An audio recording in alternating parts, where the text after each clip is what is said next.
Today we're here to meet to renew our citizens' lawsuit against the EPA, U.S. EPA, for their failure to comply with the Federal Clean Air Act.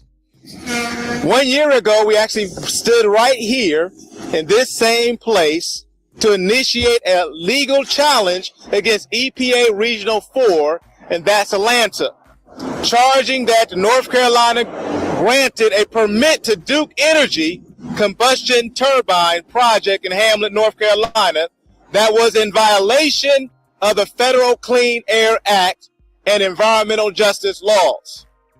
So that petition said then, in sum, the permit allows excessive emissions of air pollutants that are having a negative impact on the public health and allows an ongoing environmental injustice. And we called the EPA then to object the permit, and it's been over 300 days and no response. September the 17th was actually the day, it was our 1 year anniversary of filing that first legal challenge to the EPA on this permit. Over 300 days late,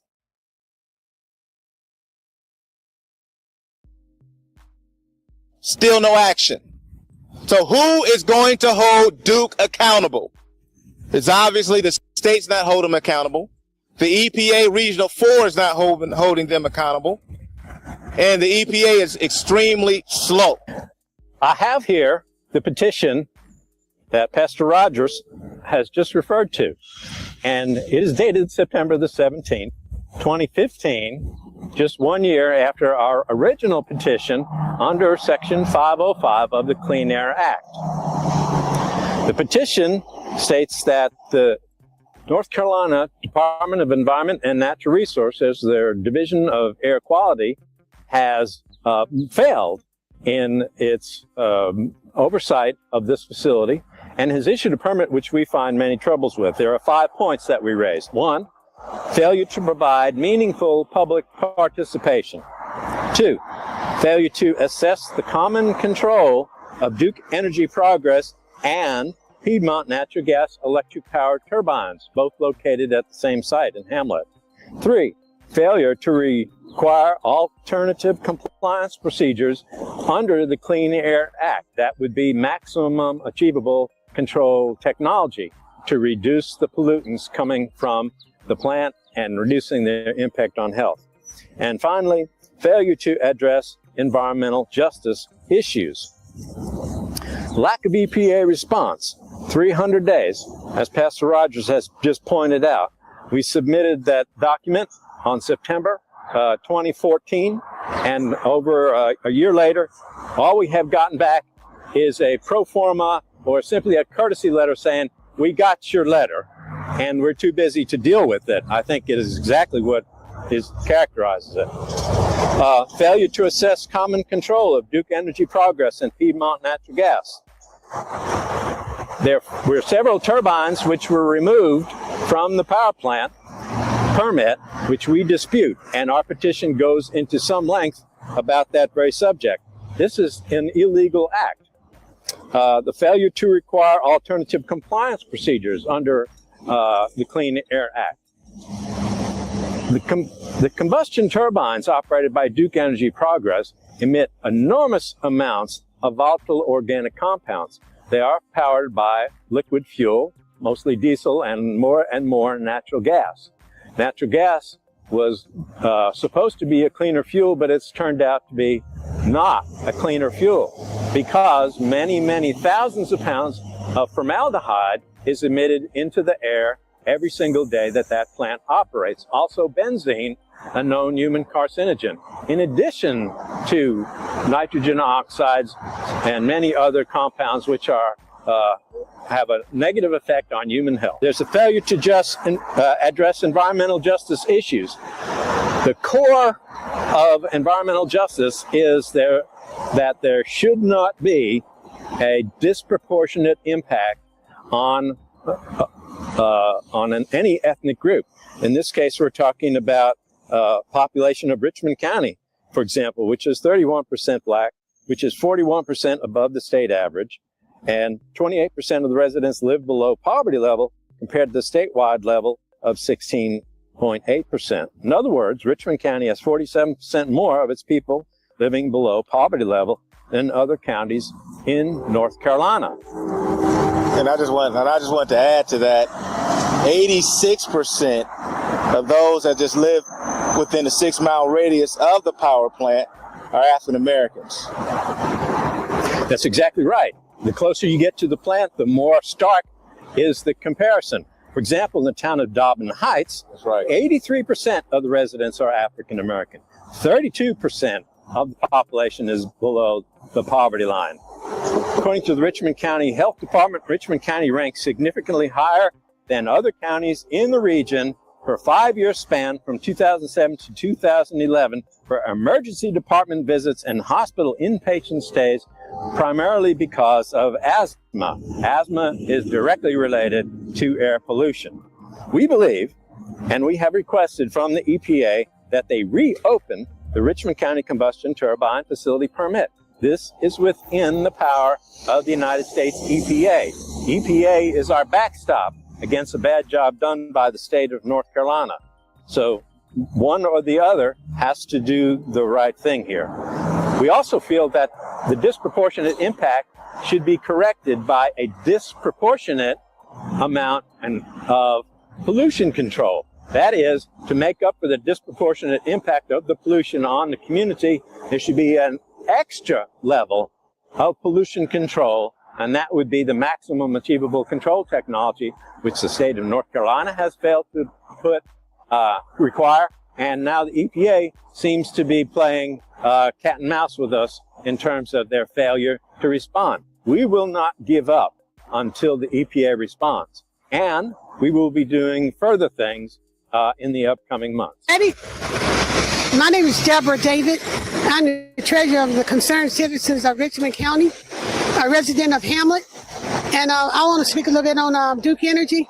Ever since Duke Energy shift to natural gas, the pollution has tripled in that county. And I've been living there all my life, and in the past several years, the pollution has gotten worse. I have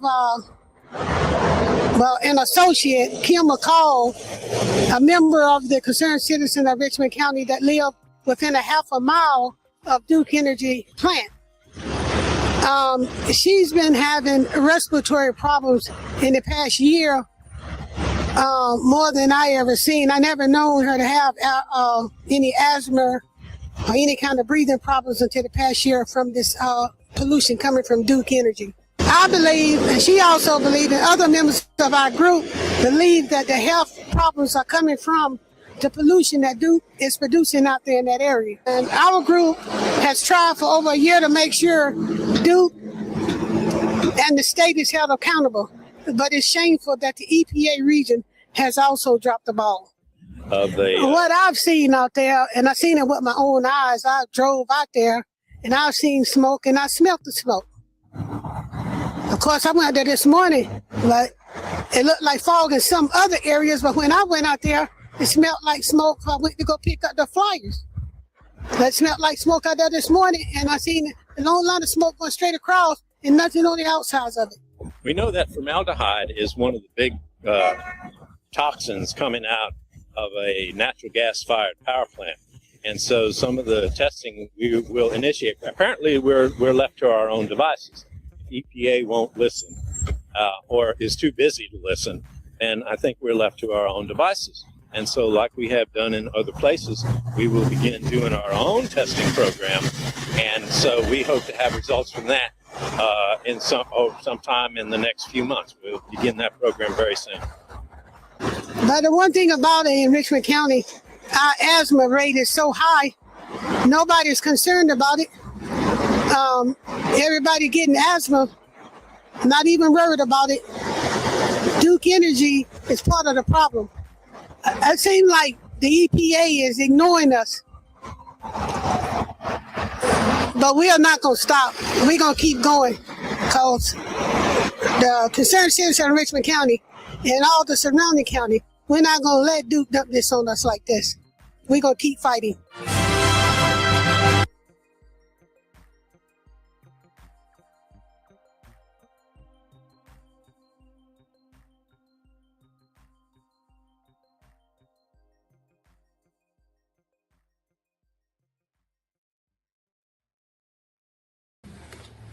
Mr. Sean Ingram from Rockingham in Richmond County. He's a farmer and co-founder of Richmond County Coalition for Justice and Black Empowerment. Thank you for that. Good afternoon, everyone. Good afternoon. I'll be quick, brief, impactful. I stand here today as a son of this soil. I stand here as a descendant of indigenous Black people who have lived on this land, worshiped on this land, buried our loved ones in this land, and fed our families from the land for generations. We are farmers. We are land people, Black people who have lived on this land, worked this land, worshiped on this land, and buried our loved ones on this land. We come from people who knew how to survive from the ground beneath their feet. Long before corporations came here with promises, our ancestors were here with plows, mules, gardens, tobacco fields, churches, schools, cemeteries, and communities. Our family history and community records show that our people were here before 1769. Our ancestors helped establish the Dock Reed Meeting House, which is what is now called Rockingham, North Carolina. This means our roots in Richmond County go back before the founding of the United States itself. So when we speak today, we're not asking for permission to belong here. We are already belong here. But for generations, Black and indigenous people have been pulled off land through fraud, tax pressure, heirs property, manipulation, partition sales, intimidation, lack of legal protection, and other coercive tax. Land that our ancestors fought to keep was taken by piece, acre by acre, and generation by generation. And how, after all that land lost, after all the environmental racism, after all the pollution, the poisoned water, the old pipes, the dry wells, industrial dumping, and broken promises, Richmond County is being told that we need an Amazon data center. Let me be clear, we do not need a data center in Richmond County. We did not ask for one. Our communities did not ask for one. Our water to be placed at greater risk did not ask for hundreds of acres of land to be transformed for corporate profit. We did not ask for money, diesel generators, more energy demands, more pressure on our infrastructure, and more decisions made behind closed doors. My brother, William Ingram, said it plain in his interview, if nobody's going to fight for our land and air and our water, it has to be us. That's right. And that is why we are here. Because this is not just about one project, this is about our survival, this is about whether the original inhabitants of this land will continue to be ignored while outsiders decide what happens to our future.